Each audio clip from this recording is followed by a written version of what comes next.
Hello everyone. Thank you all for watching the video and leaving meaningful comments. Wishing everyone good health and happiness. Early in the morning, as the first rays of sunlight pierce through the hills, I tie an old, worn cloth tightly around my body and place my 6-month-old daughter on my back, feeling her warmth through my thin, frayed shirt. She's still drowsy, her eyes half closed, her tiny hands clutching the edge of the cloth as if afraid to fall, so I whisper gently, "Hush, baby, we're going to pick greens," to calm her. I sling an old bamboo basket over my shoulder, the weight pressing down on my already sore shoulders from yesterday's work, then step barefoot onto the hilly path covered with wild grass and sharp pebbles. The old scratches on the soles of my feet sting again as the pebbles dig in, but I grit my teeth and bear it, holding the basket straps tight so it doesn't sway and wake my girl. The path up the hill is steep and rugged, and I walk while swaying gently to keep her asleep, though my hands tremble from the exhaustion piling up. When I reach the spot, I stand among patches of wild greens growing mixed with grass on the hillside, the damp earth and fresh greens filling the cool air with their scent. But to pick them, I have to bend low, the weight of my daughter on my back sending sharp pains through me each time I pull a plant from the soil, my hands shaking from the effort. Sweat streams down my forehead, soaking my hair and dripping onto my shirt, and I wipe it with my worn sleeve to see better while picking. My girl squirms, crying out a few times, and I sway to soothe her, whispering hoarsely, "Hush, baby, mommy's almost done," though my throat is dry and scratchy from thirst. The basket slowly fills with fresh greens, the vibrant plants piling up, and I tie it shut, checking the cloth to make sure she's secure, my shoulders aching but my heart lighter.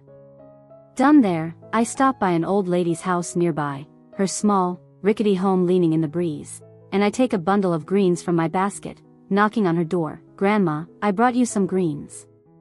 The old lady shuffles out with her cane, her cloudy eyes smiling kindly, and I smile back, guiding her inside and helping her sit on the bed.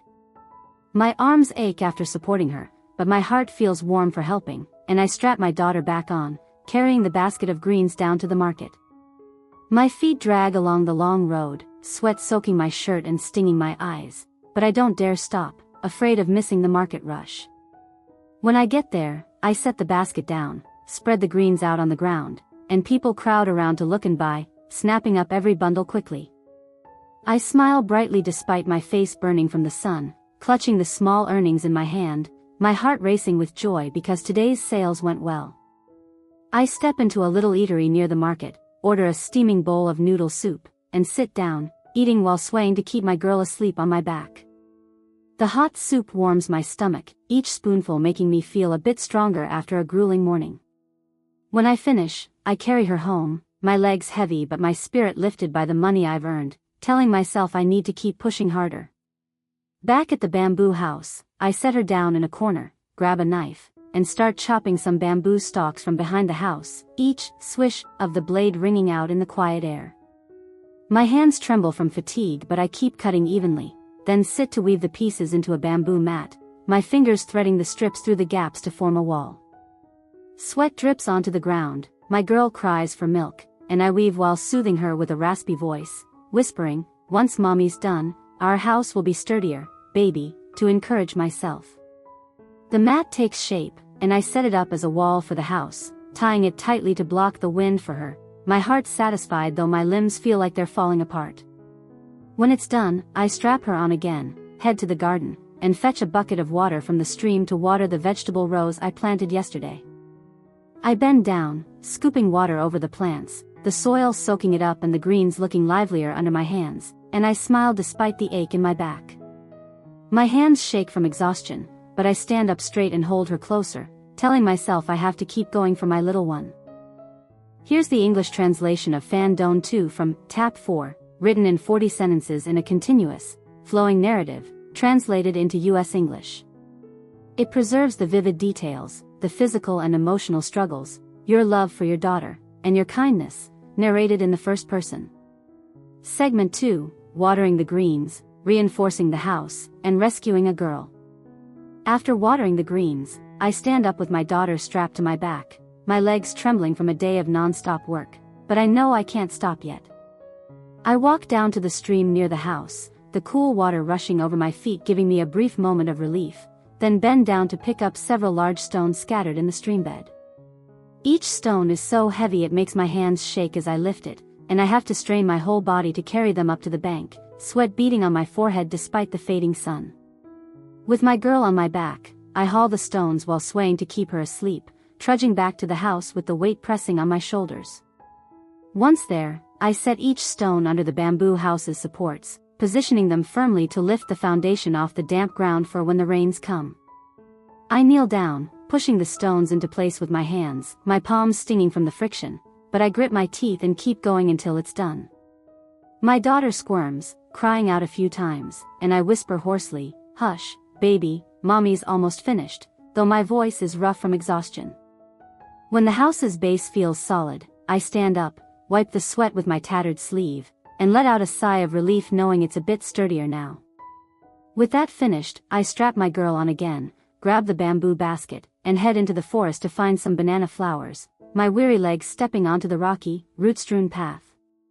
I walk while scanning around, hoping to spot a few fresh banana flowers to cook with, but halfway there, the wind suddenly picks up, whistling through the trees.